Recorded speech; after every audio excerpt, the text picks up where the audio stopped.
Let's talk the iPhone 15 Plus versus the Galaxy S23 Plus.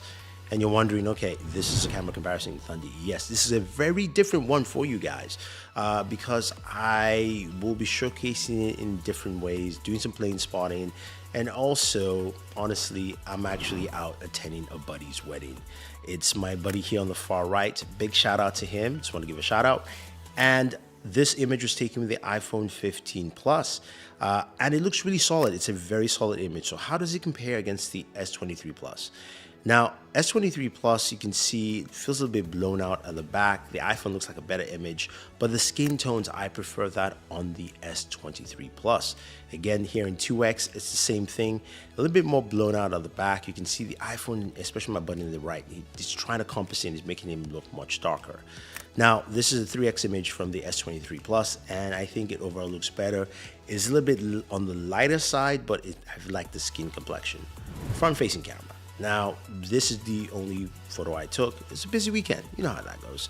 I like the image here on the Galaxy. I think the iPhone just is too dark and tries to darken everything on between my sunglasses. Now, this, okay, look, the image on the left looks like it looks terrible to me. This was indoors while having dinner, actually during the daytime, but the Galaxy image looks just much better. You can see each individual piece, the meats, the vegetables, the beets, all of them stand out. Everything is just much darker on the iPhone image. Now, walking down the strip was very interesting just to see this because you've got a very shiny building and those lens flares do come in on the iPhone 15 Plus.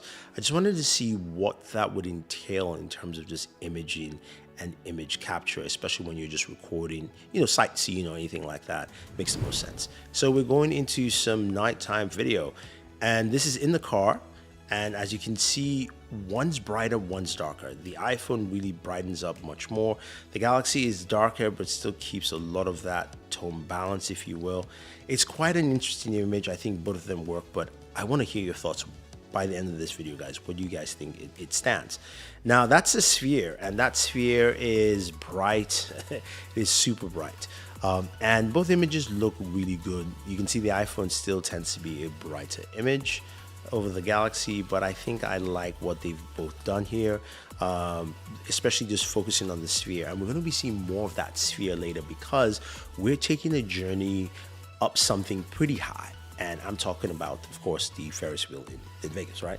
Now, this image is interesting because you can see how well the iPhone keeps the clouds black. Again, this is different zoom lens, one's ultra wide. The Galaxy tries to make it brighter, but you can see that causes a lot of just light spill into the image, while the iPhone feels just much more balanced. So that is something I think a lot of people will like with the iPhone imagery.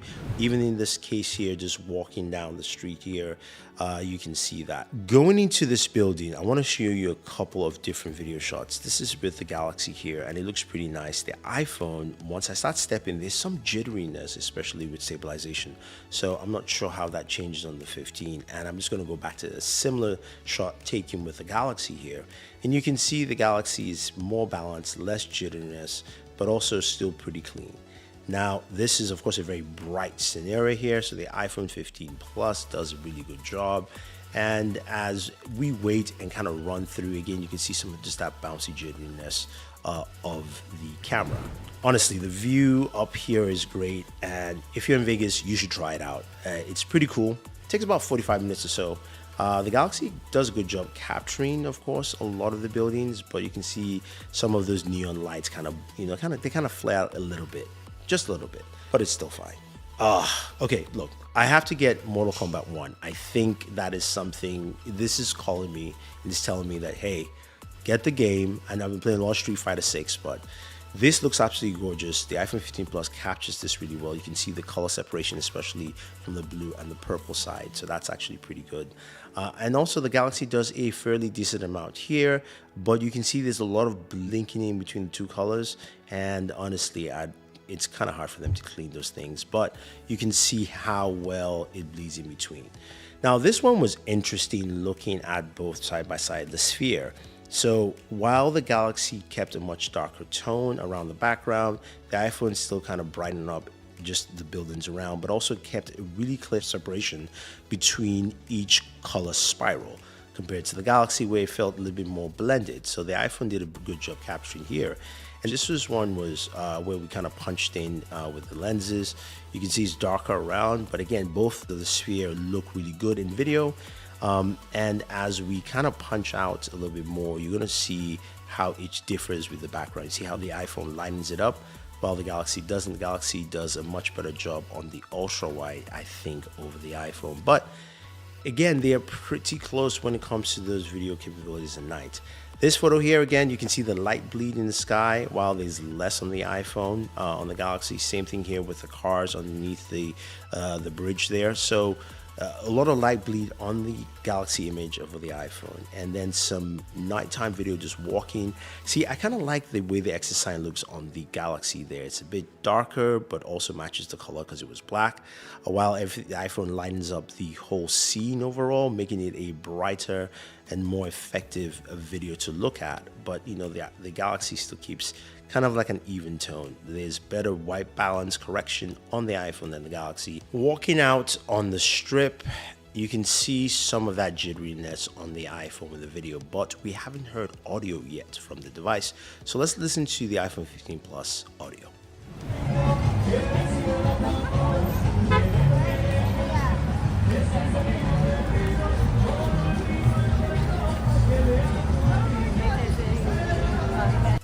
Honestly, that sounded pretty good, especially just walking down the street and capturing. So, you know, the iPhone 15 Plus will give you some really good audio just capturing off the street. But let's go ahead and just kind of look at both videos in this kind of environment.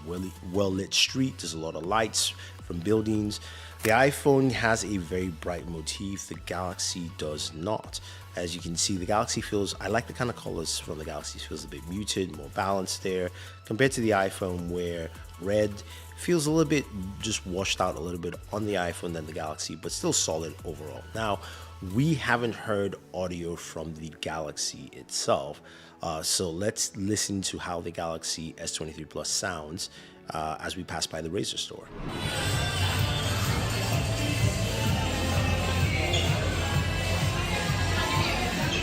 Pretty good stuff, not bad. But have you ever seen so much Pez dispensers in your life? Honestly, this was quite interesting, and you can find almost any kind of Pez dispenser you want. But using the iPhone to record in this kind of manner, kind of quick and snappy, especially in a well-lit environment, the 15 Plus does a good job. So you can see I'm kind of moving around, I'm kind of picking and choosing different things to look at, and it still stays steady, and especially in a well-lit environment, it does a good job. So you walk around, you're not getting a jittery video of any sort, and you can kind of do that casual recording, especially whether you're visiting or sightseeing, to say, oh, I'm seeing this, I'm seeing that, let's take a look at it, let's kind of pan around, and still works out well. So going down the street, I opted to use the iPhone 15 Plus because it's well lit, and that would provide me better stabilization here. And also, one thing to note, don't let street performers grab you in Vegas. It's just a trap, just don't do it. Skip away from that. But the ultra-wide camera on the iPhone 15 Plus does a good job here, and kind of zooming in. And here I dropped down the ISO a little bit just to give something a little bit more cinematic and cool off the iPhone 15 Plus, and it kind of shows. I kind of like it. Something you can do with the camera quite well. Now, outdoor imagery here, you can see that the Galaxy is trying to brighten up the image. The iPhone keeps it a bit darker. This comes to personal preference here. I do like the way the iPhone kind of just dims down that pink flamingo sign a little bit than the Galaxy, but still really solid images. Same here again, you can see some of that light bleed on the Galaxy over the iPhone, and likewise with the Paris sign overall. Now, it was a fun trip, and this I found quite interesting because the Galaxy just looked much balanced, especially with that super bright neon sign there over what the iPhone was doing overall. But Vegas is a really fun place, and I think, you know, there's a lot to see and do there. By the way, Formula One is coming to Vegas, so that is pretty awesome. Tickets are mad expensive, which means I will not be there. But the whole place has been redone, the streets have been kind of remapped, They're putting stands all over the place, and it's time for me to just catch a flight and check out. So hopefully you guys enjoyed this video. Let me know what you think about the iPhone 15 Plus versus the S23 Plus. Which is the better device? Do you like what the iPhone 15 Plus, the S23 Plus does? Leave your thoughts down below. Don't forget to like, share, subscribe, and always enjoy your entertainment.